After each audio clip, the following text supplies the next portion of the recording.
Find L C M of following fractions. നമുക്ക് 3 fractions തന്നിട്ടുണ്ട്. ഇതിൻ്റെ എൽ സി എം ആണ് കാണുന്നത്. ഫ്രാക്ഷൻസിൻ്റെ എൽ സി എം കാണാൻ ഒരു ഫോർമുല ഉണ്ട്.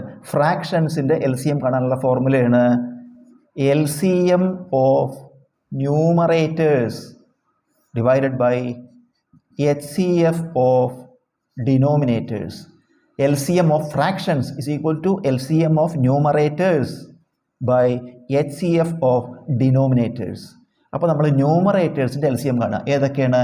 4, 5, 7 എൽ സി എം കാണണം. ഈ 4, 5, 7ൻ്റെ പ്രത്യേകത എന്താ? ഇതിനൊന്നും കോമൺ ഫാക്ടർ ഇല്ല. ഈ 3 കോമൺ ഫാക്ടർ ഇല്ല. ഇതിലത്തെ ഏതെങ്കിലും 2 എടുത്താലും നമുക്ക് ഒരേ സംഖ്യ കൊണ്ട് ഹരിക്കാൻ പറ്റില്ല. അങ്ങനെയുള്ള സംഖ്യകളുടെ എൽ സി എം എങ്ങനെ കാണുക? അതിൻ്റെ പ്രൊഡക്റ്റ് എടുത്താൽ മതി. അതിൻ്റെ ഗുണനഫലം 4 × 5 20 × 7 140 L C M.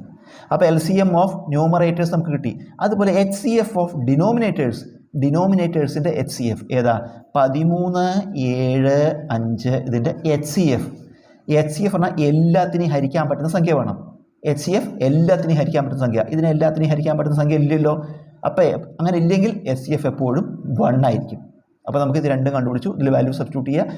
L C M of numerators എത്രയാണ്?